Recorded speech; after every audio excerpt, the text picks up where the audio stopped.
Purihin ang Panginoon. Hallelujah! Itaas ang ngalan ng ating Panginoon Diyos na hari ng mga hari. Hallelujah! Hallelujah! Purihin ang Panginoon. Purihin ang Panginoon.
Good morning po sa inyo.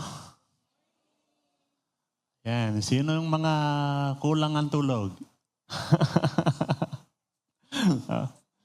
Mga nagbabantay, no? Nakamonitor.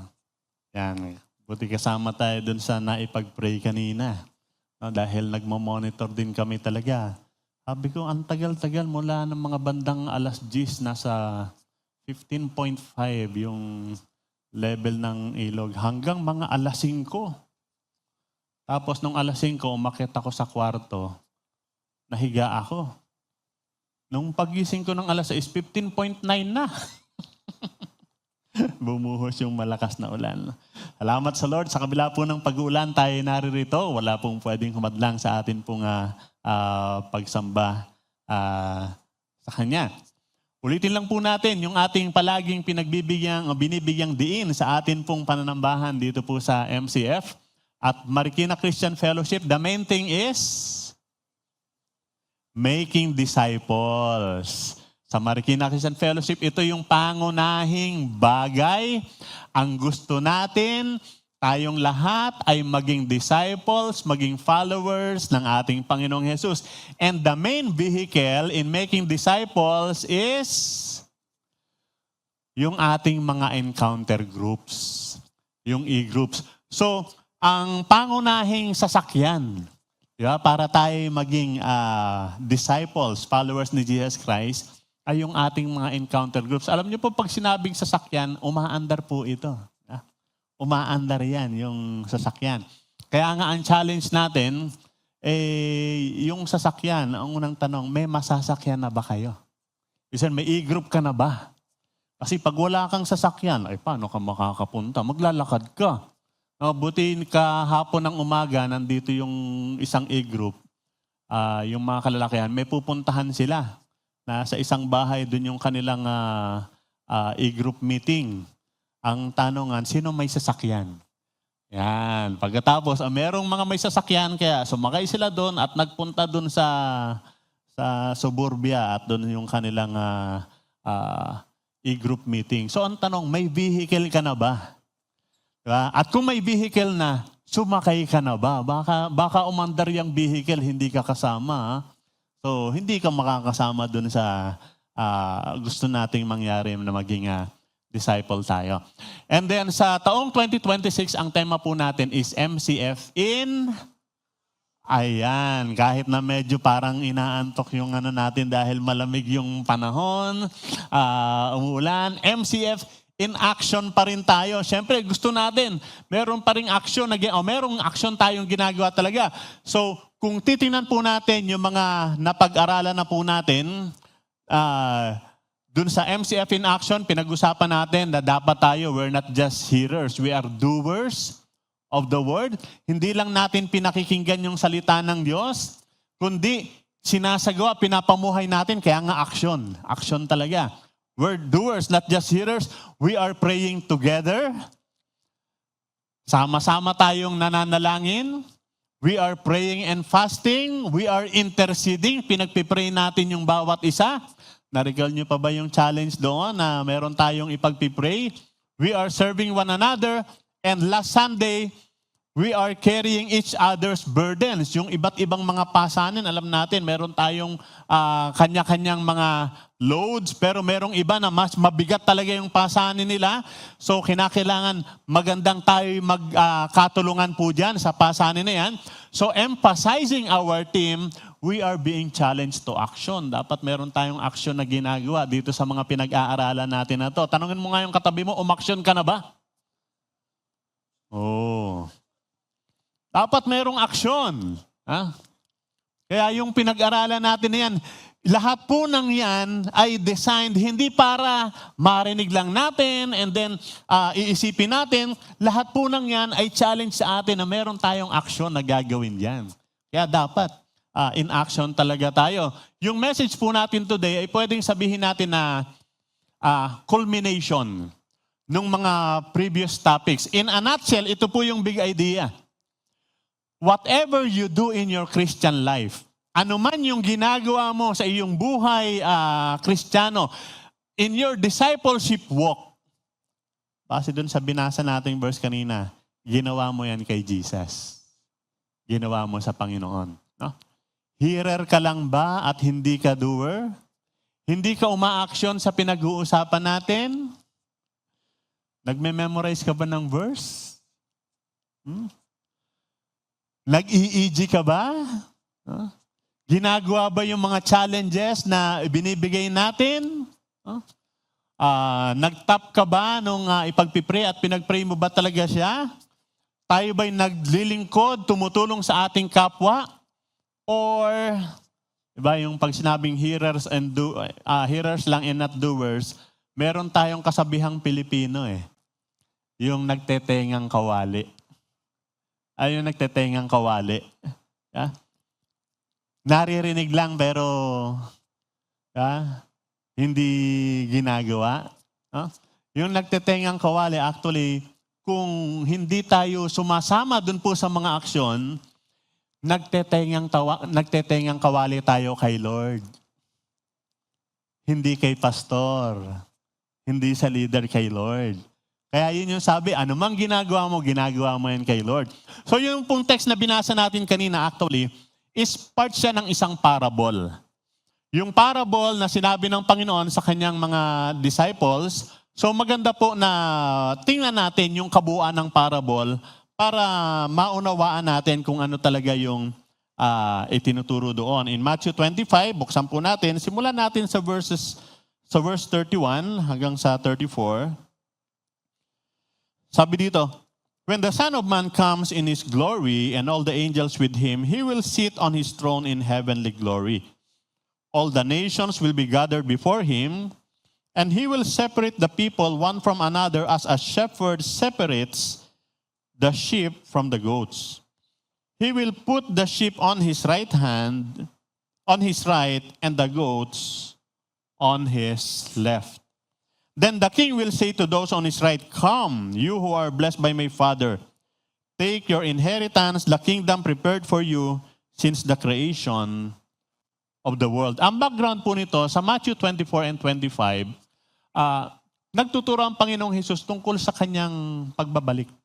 Tungkol sa pagbabalik niya. Kasi di ba ang Panginoong Hesus,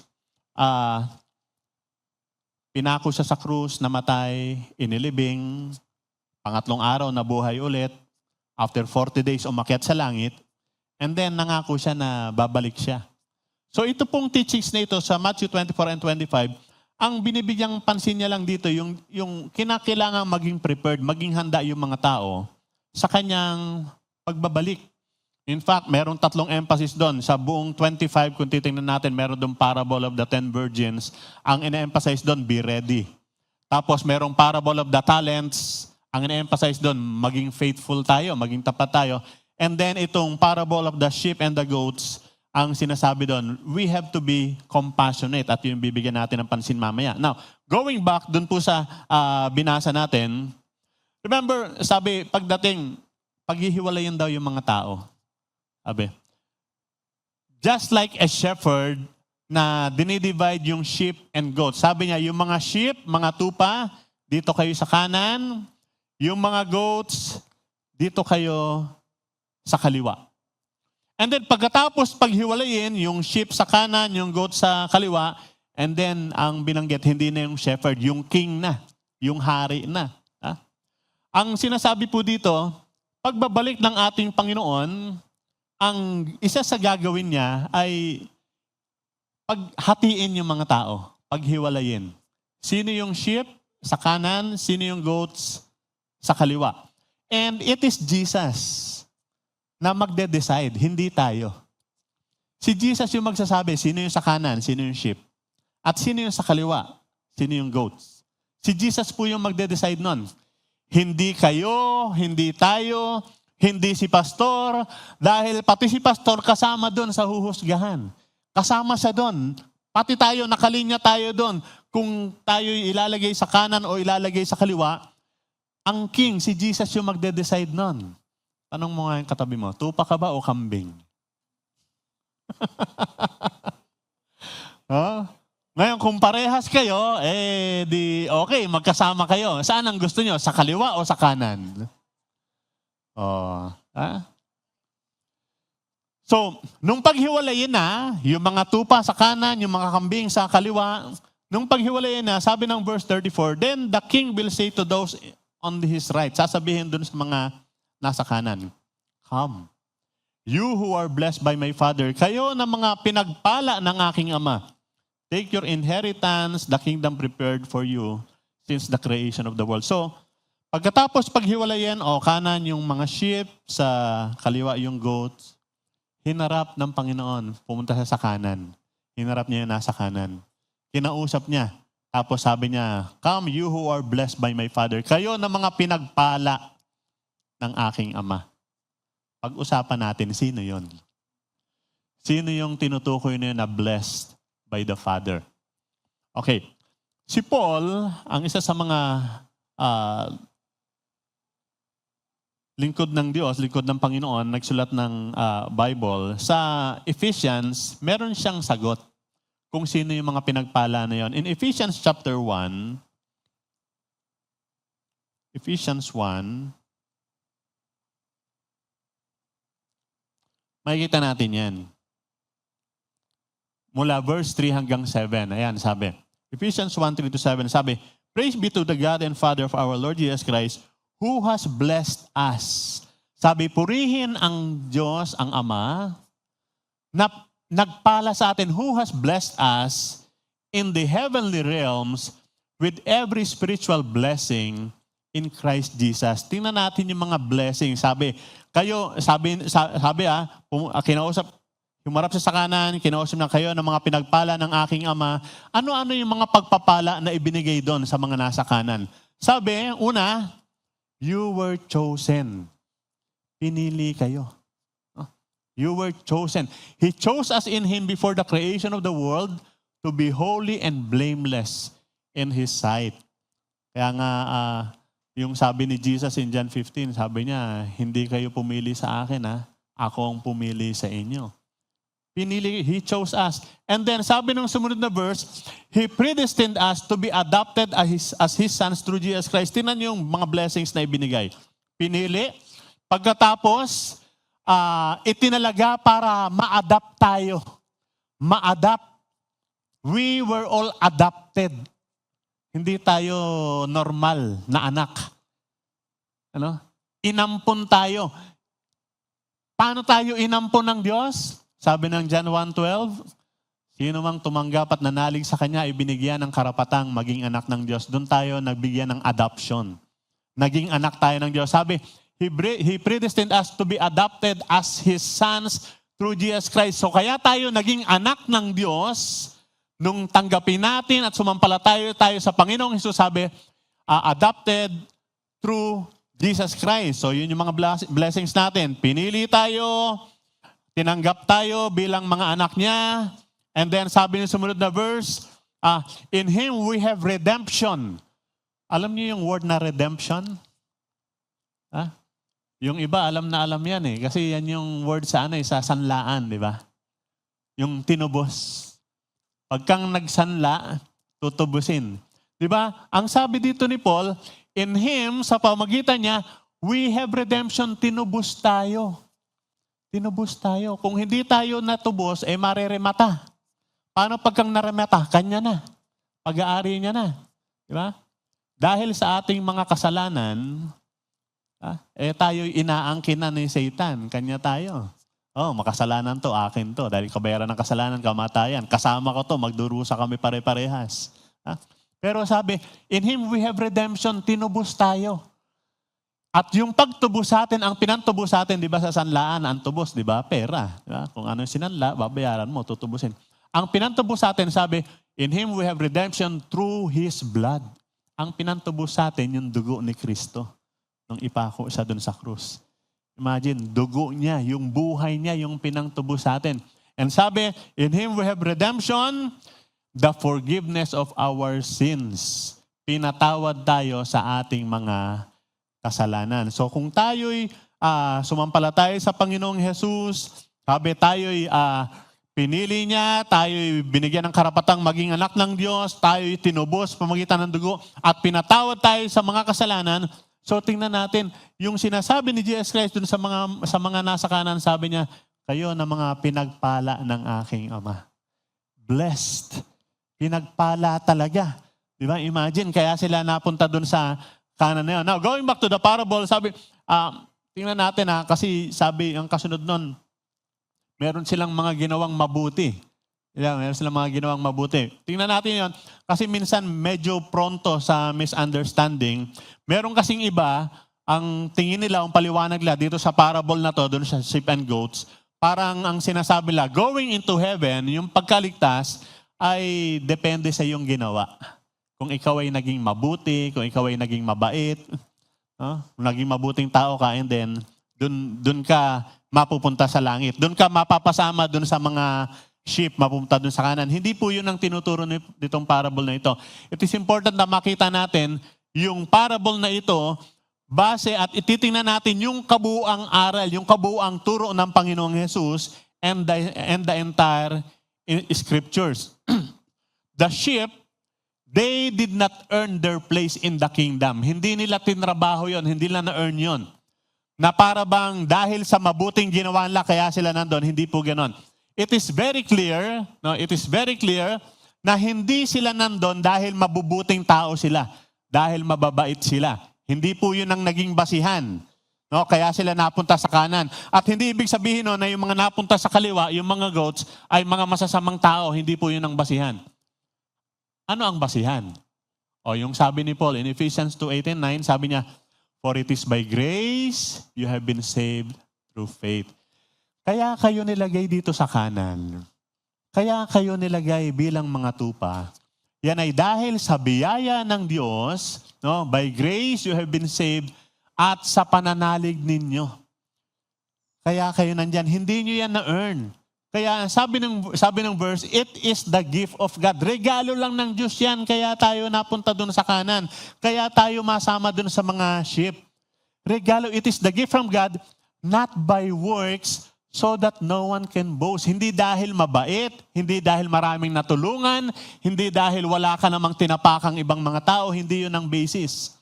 Kasi alam nyo, isipin natin kung ang basis pala ay pabaitan, para makasama dun sa kaharian ng Diyos. Sayang naman yung pagbaba ni Kristo at ipinako pa siya dun sa krus. Kung meron palang pupunta sa langit, tapos sasabihin niya, kaya ako nandito kasi mabait ako. Kaya ako nandito kasi ang dami kong ginawang mabuti. Kaya ako nandito kasi ang dami kong tinulungan. Kaya ang sabi ng verse, not by works so that no one can boast. Ayaw ng Diyos na merong magyayabang pagdating sa langit. Sasabihin niya, pagdating sa langit, kaya ako nandirito dahil sa mabubuting ginawa ko. Sabi ng verse, walang pwedeng magyabang. Ayaw ng Diyos yun. Diba? Kasi kung pabaitan lang din, hindi na bumaba si Jesus. Hindi na sa Diyos na nagkatawang tao tapos iaalay niya pa yung buhay niya doon. Pwede naman palang makapunta sa langit nang hindi siya kailangan. Hindi, kaya gumawa ang Diyos ng paraan. Sabi, it is by grace that you have been saved through faith dahil sa pananampalataya nung sumampalataya tayo sa Panginoong Jesus. At regalo ng Diyos yun sa atin, not by works, so that no one can boast. Walang pwedeng magyabang doon sa langit. At alam nyo, yung mga mabubuting ginagawa natin, sabi ni Isaiah 64:6, sabi, all of us have become like one who is unclean. And all our righteous acts are like filthy rags. Yung mga ginagawa nating kabutihan, sabi ni Isaiah, maruming basahan sa harap ng Diyos. Kahit gaano ka kabait, gaano kadaming natulungan mo, apart from Christ, all our good deeds, all our righteous acts are like filthy rags. Maruming basahan yun. Kaya hindi po yung pagiging mabait, hindi yung pagiging matulungin ang basihan. It is by grace, through faith in the Lord Jesus Christ, kaya tayo maliligtas, kaya masasama dun sa nasa kanan, kaya kasama dun sa mga sheep. It is not by works. So apart from Christ, all our good and righteous acts are maruming basahan. Maruming basahan. Now, going back to the parable. So, hinati yung mga tao. Sa kaliwa yung goats, sa kanan yung sheep. Sabi ni Jesus, kayo mga pinagpala ng aking ama. And then, merong tatlong bagay tayong makikita doon. Tatlong bagay doon. At yung tatlong bagay na makikita natin doon, 3 lessons that will challenge us. I-challenge tayo para i-apply natin yung mga natututunan natin. I-apply natin sa ating buhay what we have learned so far. Kaya nga, MCF in action. Meron tayong application. Una, Jesus identifies himself with his people.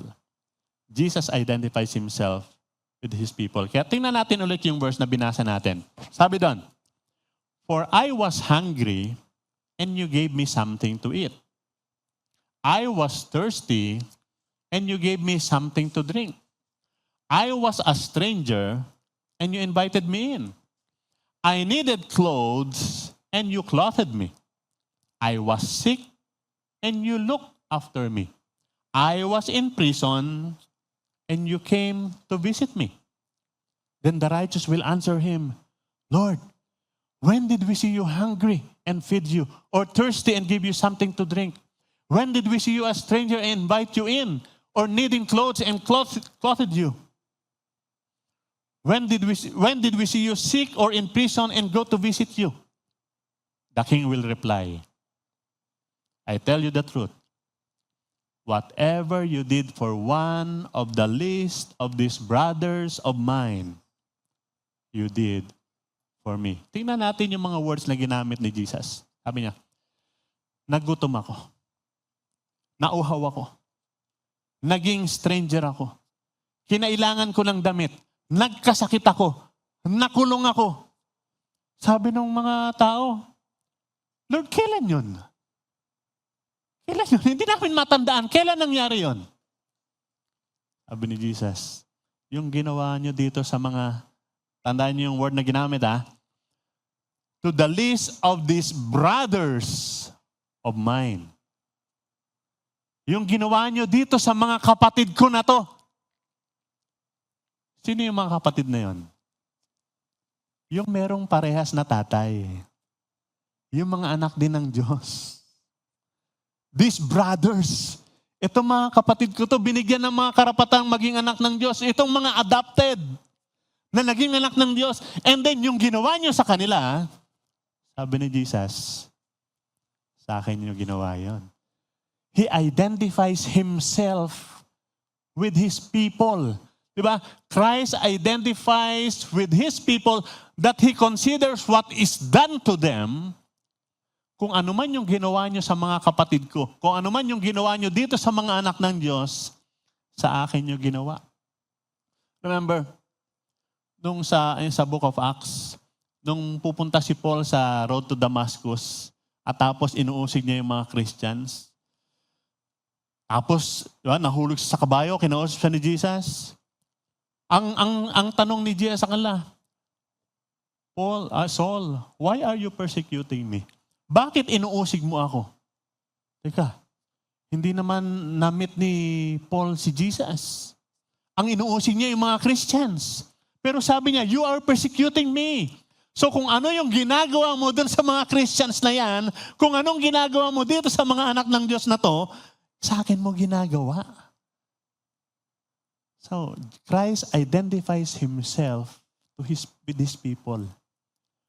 Na kung ano mang gawin nyo sa kanila, sabi niya, sa akin mo ginawa yon, sa akin mo ginawa yon.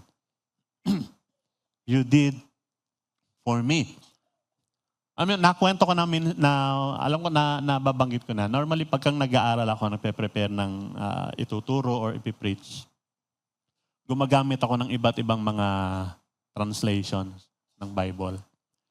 Although, ang paborito ko na ginagamit, ito pinaka-favorite and pinaka-default version ko, itong New International Version 1984.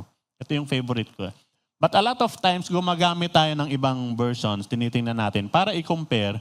Kasi minsan, may mga times na yung point, yung gustong sabihin ay mas malinaw or mas maganda yung pagkakapresent. Halimbawa, dito, yung verse 14 itong verse natin, Matthew 25 verse 40. Ang sabi dito sa NIV na to, sa Bible ko. Ayan, sabi yan. Verse 40. The king will reply, I tell you the truth, whatever you did for one of the least of these brothers of mine, you did for me. Sabi, you did for me. Ginawa mo, sa Tagalog, ginawa mo para sa akin. Diba? You did for me. Tinignan ko yung ibang version. Sa King James Version, ito yung pagkakasabi. Itong verse na to. The king shall answer and say unto them, verily I say unto you, inasmuch as ye have done it unto one of the least of these my brethren, you have done it unto me. Sa NIV sabi, ginawa mo for me. You did for me. Ginawa mo para sa akin. Sa King James sabi, you done it unto me. Hindi para sa akin, kundi sa akin mismo. And sa ESV, yung English Standard Version, sabi, and the king will answer them, truly I say to you, as you did it to one of the least of these, my brethren, you did it to me. To me. Ang linaw-linaw ng pagkakasabi, kahit anong gawin mo sa kanila. Hindi mo lang yung ginawa para sa akin, kundi ginawa mo sa akin mismo. Ako yung ginawan mo niyan. Ako yung ginawan mo niyan. So, lagyan natin ng application. Application. Merong anak ng Diyos, sumasampalataya sa Panginoon, with which Jesus Christ identifies Himself. Minahal mo siya, nirespeto mo, nagpakita ka ng generosity, tinulungan mo, pinag-pray mo. Ang sabi ni Jesus, hindi mo sa kanya ginawa yan. Sa akin mo ginawa yan. Pero pagkang merong isang follower ni Jesus, you disrespect mo, siniraan mo, pinagdamutan mo, sinaktan mo. Sabi ni Jesus, hindi mo sa kanya ginawa yon. Ako yun. Ako yung ginawan mo ng ganon. Kaya sa amin, halimbawa ako, iniisip ko, pagka meron akong ginagawa, si Jesus to. Yung sabi naman, meron akong pinakain, hindi yung tao yung pinakain ko, si Jesus to. Jesus to. Follower ni Jesus to eh. Sabi ni Jesus, I identify with Him that whatever you do, sa Kanya, sa akin mo ginawa. Pinakain mo yung isang kapatid, si Jesus yan. Pinainom mo, si Jesus yan. Dinalaw mo sa ospital, si Jesus yun, yung dinalaw ko doon. Ginawa ko sa Kanya yun. Dinalaw mo sa kulungan, naisip ko, meron na ba ako mga dinalaw? Meron na. Ilan na yung parang, as far as I recall, meron na akong 2 nadalaw sa kulungan. Si Jesus yun. Lahat nung, yung follower ni Jesus, dahil closely ina-identify niya yung sarili niya doon, lahat ng gawin ko para sa Kanya, kay Jesus ko ginawa yun. And in the same way, dito ako natatakot eh. Pagka meron akong inaway, si Jesus yun. Meron akong sinaktan, si Jesus yun. Meron akong pinagdamutan, hindi ko tinulungan, si Jesus yun. Ganyan. So, sinasabi, Jesus Christ identifies Himself with His people. That He considers anuman yung gawin mo dito sa tao na to, anuman gawin mo dito sa taong to na, sabi, one of my brethren, one of my brothers, anak din ng Diyos ito eh, lahat ng gawin mo sa Kanya, sa akin mo ginawa. Sa akin mo ginawa. So, gumawa ka ng mabuti o gumawa ka ng masama, sa akin mo ginawa yan. You did it to me. Not just for me, but to me. Ako yung recipient ng action na yun. Ako yung recipient nun. So Jesus Christ identifies Himself with His people that whatever you do dun sa taong yan, sa anak ng Diyos na yan, sabi niya sa akin mo ginawa yan. Ako nakaramdam nun. Ako tumanggap ng action mo na yan. Pangalawa, belonging to Christ produces compassionate actions. Kung ikaw ay, sabi, doon sa mga tupa, sa mga nasa kanan, sabi niya, ito yung mga ginawa niyo eh. Nagutom ako, pinakain niyo ako, nauhaw ako, pinainom niyo ako, nangailangan ako, tinulungan niyo ako. Dahil kung ikaw ay na kay Kristo, ikay sumampalataya sa Panginoong Jesus, kasama ka doon sa kanyang mga anak, sabi niya, ito yung magpo-produce ng compassionate actions, yung mga pagkilos, paggawa, na udyok nung pagmamahal, udyok ng pag-ibig. Sabi ng verses 37 to 39, Then the righteous will answer Him, Lord, kailan ka nagutom na pinakain? Kailan ka nauhaw na binigyan ng maiinom? Kailan ka naging stranger? Kailan ka nangailangan ng damit? Kailan ka nagkasakit? Kailan ka nakulong? Pero sabi ni Jesus, yung ginawa niyo sa kanila, sa akin nyo ginawa. Because the righteous, itong mga matuwid na ito, hindi nila ginawa iyon to gain heaven. They did not show compassion to gain heaven. They did it because Christ is reigning in their hearts. Kaya nila ginawa yon. Hindi tayo gagawa na, sige, tutulungan ko to para naman makita ng Diyos. Ginawa ko to, record ito, meron kang score, pwede ka pumunta sa langit. Hindi. They did not do it to gain heaven. Hindi para maligtas. Dahil hindi naman talaga yun ang paraan, di ba? It's not by good works, not by works. It is by grace through faith. So ginawa nila yun, hindi para makapunta sa langit. They did it. Bakit? Because Christ is, nasa puso nila si Kristo. Christ is reigning in their hearts. They did it. Kaya nga, kung titingnan natin, di ba? Hindi pa sila naglilista. They don't keep score. Yung iba, nakadami na akong natutulungan. Dami ko ilang beses ko nang ito. At tanong nga, Lord, kailan yun? Parang wala naman kaming matandaan na ginawa namin yun. So pagka gawa nila noon, because yung compassion na meron sila, they don't need recognition. Basta ginagawa nila yun. Bakit? Kasi nga si Kristo yung nasa puso nila at si Kristo yung nag-uudyok sa kanila para gawin yun. Binulungan ako, inudyukan ako ng Diyos. Sabi, bigyan ko daw. Sabi, tulungan ko daw. Sabi, encourage ko. Sabi, dalawin ko. So, natural niyang gagawin yun kasi si Kristo yung naghari at sumusunod sa Kanya. Because of love. Because of love. Kaya ang sabi ni John, in 1 John 3:18, sabi ni John, mga anak, huwag kayong iibig sa salita lang. Iibig sa salita lang. Iibig kayo. Pakita nyo sa action. Let us not love with words. Madaling sabihin yun mahal kita kapatid. I'm concerned sa iyo kapatid. Because true believers imitate Christ. Kung anong ginawa ni Kristo, kasi nga si Kristo yung nag-ari sa kanila, so kung anong ginawa ni Kristo, yun din yung gagawin nila. Pinakain ni Kristo yung mga nagugutom, pinagaling niya yung iba. So kung ano mang ginawa ni Kristo, the church must continue. Tayo ang gagawa nun.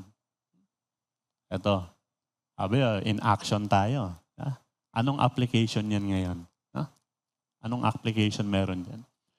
Na yung mga na kay Kristo, ito yung nagpo-produce ng mga compassionate actions. Lately, napansin nyo ba? Maraming mga bereaved families ngayon. Nung nakaraan lang, ang San Pascual Gomez family sa paglisan ng Ate Gaya. And then, recently, ang Uy Teodoro family, andyan si Kuya Joey, yung nanay ni Ate Gemma ay pumanaw din. And merong service pala mamayang gabi. 7:00 ng gabi doon sa St. Paul. Dito may service mamaya. Opportunity natin to, ma-share natin yung gospel doon sa mga, kasi nandun ako nung nakaraan and I was assessing, kailangan si Kristo ng mga tao na doon. That's opportunity to share the gospel. And then, kahapon lang, ang Flores family, yung kapatid ng Pastor Willie at ni Ate Norma. Si Kuya Willie. Merong mga grieving. Ano yan? Pastor Ness. Ay, sorry. Sorry, Pastor Ness. So, grieving. Anong pwedeng gawin? Anong compassionate action yung pwedeng gawin? Meron tayong mga kasama na meron mga lingering illnesses. Kanina lang, nabanggit sa akin ni Kuya Efren, isasalang siya this week. Kakayurin yung kanyang prostate. At araw-araw merong gamot para sa kanyang prostate. Kinumusta ko kanina si Ate Marian, si Kuya Engel ay merong inilagay na pigtail para ma-drain yung fluid sa kanyang katawan so hindi nakakapag-work. At meron pang ilan. There are families who are struggling financially. There are students who are struggling with their allowances. If Jesus is alive today, in flesh, in our generation, at nandito siya sa atin ngayon, ano kayang gagawin niya? Most probably merong compassionate action siyang gagawin. But He's not here. in flesh. But the church is here. We are here. So it is the church that must continue that ministry of Jesus Christ. Kasi yung pagiging anak ng Diyos, it produces compassionate actions. Kaya yun yung sinabi ni Jesus dun sa mga shepherds, ang dami niyong ginawa. Maganda yung mga ginawa niyo. And thirdly, every compassionate action is recorded in heaven. Bawat kilos mo, bawat gawa mo ang kabutihan, bawat pagtulong mo, it is recorded in heaven. Tingnan natin, mga ordinary yung nilista ni Jesus doon ha. Nagugutom, nauuhaw, kailangan ng damit, nagkasakit. Hindi mga extraordinary miracles yun. Mga everyday opportunities po yan. Hindi natin kinakailangan maghantay ng eto, day of compassion, and then magiging compassionate tayo lahat. Hindi ganun eh. It's an everyday opportunity. At ang kagandahan nito, it is recorded in heaven. Nakikita ni Jesus mismo. Kaya wag nating i-underestimate kahit na mga maliliit na bagay lang na ginagawa natin. Halimbawa, sabi sa Matthew chapter 10, 41 to 42. Sabi dito. Matthew 10, 41 to 42. If anyone who receives a prophet because he is a prophet will receive a prophet's reward. And anyone who receives a righteous man because he is a righteous man will receive a righteous man's reward. And if anyone gives even a cup of cold water to one of these little ones, because he is my disciple. Tignan niyo yun, ha? Magpainom ka lang ng malamig na tubig. Pero ngayon gusto ko maligam-gam. Hindi yata okay yung malamig ngayon eh. Pero painumin mo lang ng malamig na tubig yan. I tell you the truth, he will certainly not lose his reward. Maliit na bagay na ginawa mo. Tandaan nyo, sabi, he will not lose. It is recorded in heaven. Nakalista yan kahit walang nakakakita. Hindi alam nung iba yung ginawa mong tulong. Okay lang, wag mo nang ipaalam. Because it is recorded in heaven and God sees it. Kita ni Jesus yun. Kaya sabi niya, maliit na bagay lang, binigyan mo lang ng tubig. One of my disciples, I tell you the truth, he will certainly not lose his reward.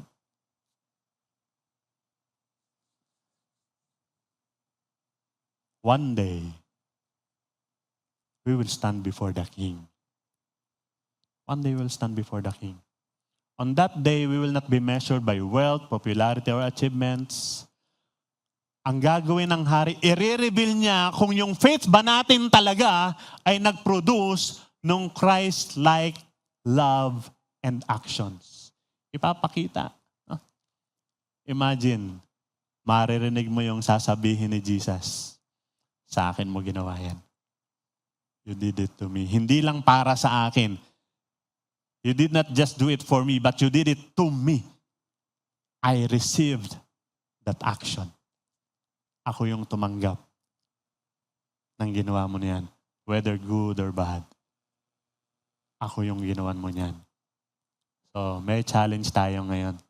So, challenge natin. Kasi kailangan action eh.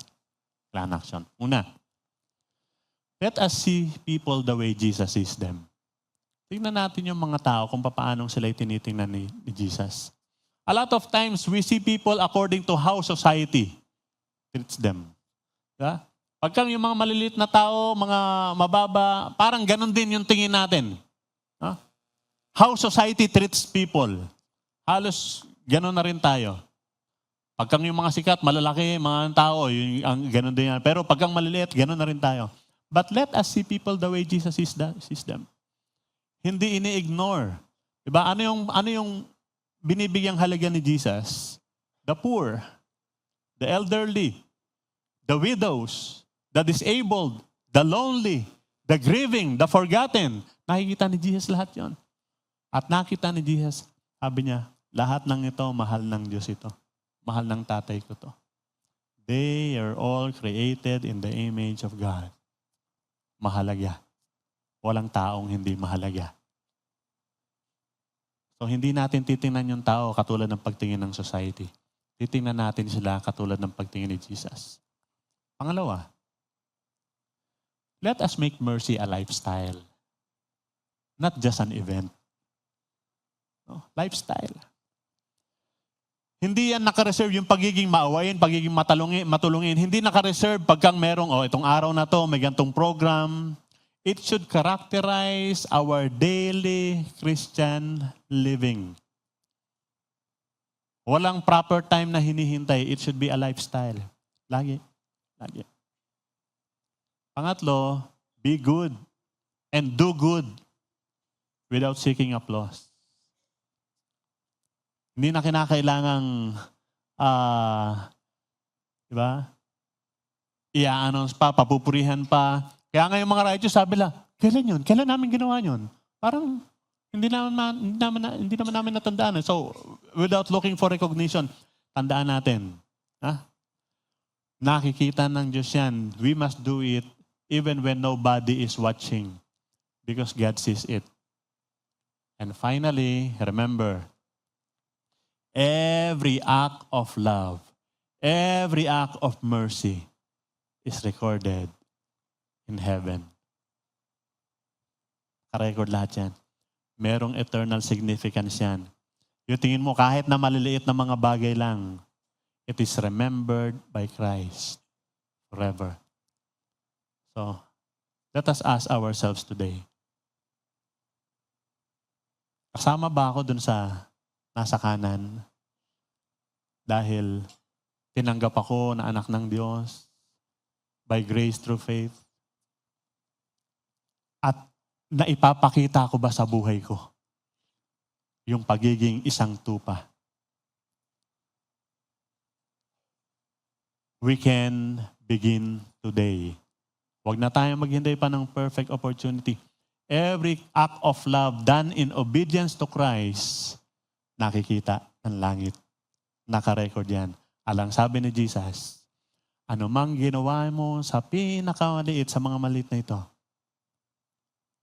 sa akin mo ginawa. I received that action. You did it to me. Salamat po amang Diyos sa patuloy na pagtuturo niyo sa amin. Salamat dahil sa biyaya po ninyo at sa aming pananampalataya, tinanggap niyo kami sa inyong kaharian. At dahil kami nasa inyong kaharian, mamumuhay po kami at pinakita niyo, Panginoon, yung buhay na gusto po ninyo na gagawin namin. Meron kaming aksyon na dapat gawin. At yun yung kung ano yung gagawin o ginagawa ninyo.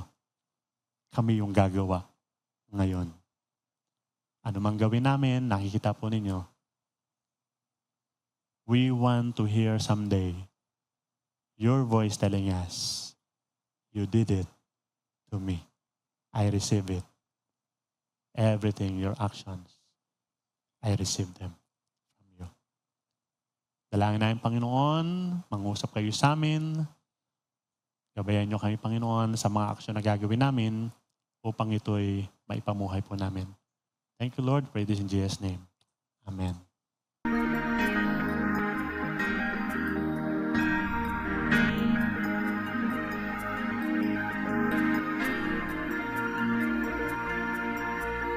Make us your showcase, an attraction for you. Then others may see who you really are. What you can do. And once they know you, they will love and serve you. God, oh God, bless the world through MCM as we gather to grow and scatter to sow. Your kingdom be established in our hearts and in our home.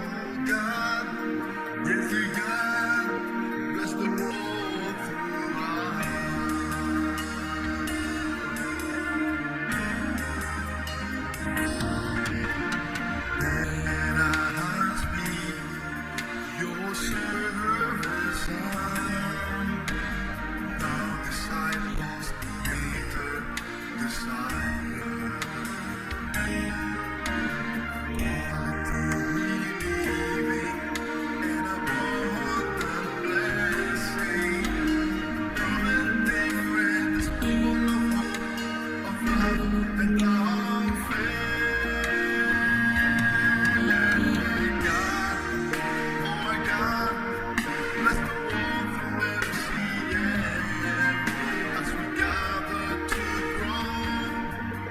And it's God